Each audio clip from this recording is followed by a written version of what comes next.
The doors of Mthatha prison by this afternoon to serve his 12-year prison sentence for assault, arson as well as kidnapping. Yesterday, he handed over a court order to the National Prosecuting Authority officials in Mthatha. He says he has been granted an urgent court order to bring action against the state, NPA and the judge in his trial by a Gauteng court. The authenticity of that particular document will be tested in today's bail application.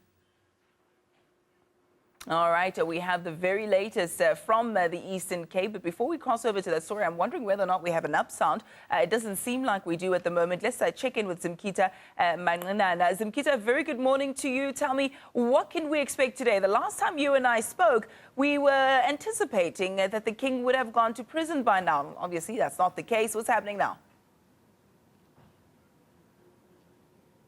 Yes, Ayanda, last week, Wednesday, the king was supposed to go to prison, but made an urgent application in this court behind me for a recalculation of the days based on when he received those documents from the Constitutional Court. A recalculation was actually granted to his lawyers, and then they calculated it until the end of the new 14 days, which is until today, which is the 30th of December.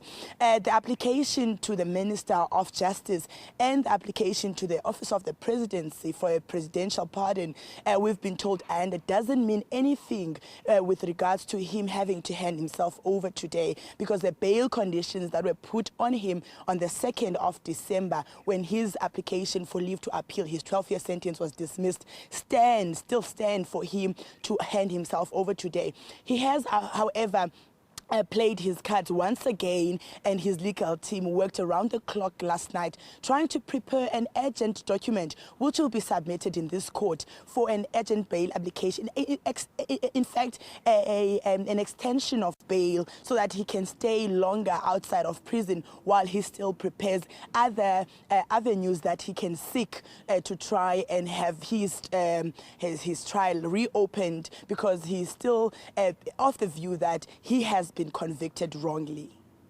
Let's talk a little bit more about this document that was served. I believe it's a court order to the National Prosecuting Authority officials in Mthatha. It's said to have come from a court in Gauteng. Do you know anything about that? Because we do understand that the validity and authenticity of that particular document is being probed as we speak. Yes, Ayanda, yesterday, while the Minister of Justice was busy in Pretoria preparing to brief the media on the decision that he has taken with regards to the petition that was submitted by the king's lawyers last week, the king was busy himself here in Mthatha, having papers that he claimed to have received from the Supreme Court of Appeal, granting him his application for his case to be reopened. He took those papers to the NPA offices here in Mthatha. He took them to the High Court. And he also took them to the police for stamping and for signatures that they actually received those documents. But later in the day, we learned from the NPA that when they took a thorough look into the documents, they found out that the stamp that is affixed on the documents is not the same stamp that they are familiar with from the Supreme High Court, and the details like the residential address that is on the stamp and the phone numbers are not authentic. So they're launching an investigation into that document as who gave that document to the king, and what's the whole aim of having given him that document. But that document will also be tested in this court this afternoon when he applies for an extension of bail.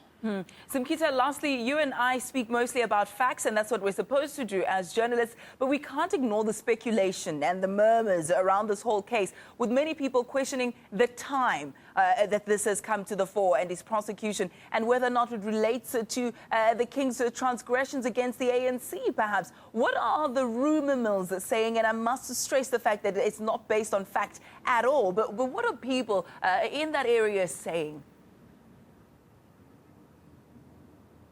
The king himself, Ayanda, keeps on saying that this trial was not dealt with in a manner to punish him for the acts that he did, but it was a manner of humiliating him as a king, of unseating him as a king, because we know in the past years, if I'm correct, last year he was served. There was an application by those who are against him so that he can step down on his seat as the king of AbaThembu. They submitted that application to the office of the presidency, and then the president asked him to write to him and state reasons why he should not be dethroned as the king of AbaThembu. That process, Ayanda, also in the view of the king, says there was an interference in this case, but there are many aspects, Ayanda, into this case, which some of them are sensitive, but what we can talk about on the issues that are happening in court is that people were assaulted in 1995 and 1996.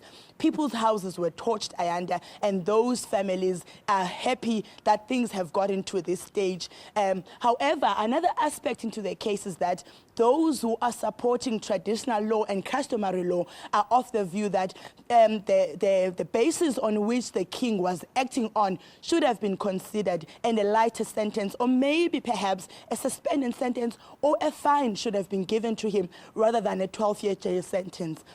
But with all of that, Ayanda, it does not change the fact that today the NPA and the Justice Department are expecting the king to hand himself over to Mthatha Wellington Prison. Yeah, Zimkitha, let's leave it there, at least for now, especially when we stray into areas of the independence of the judiciary. I think we're opening up a huge can of worms, but it is something that is topical at the moment. So thank you for that insight and that update. We'll continue to cross to you throughout the course of the morning. Do stay with us as we get those regular updates from Zimkitha, and a great big thank you to her.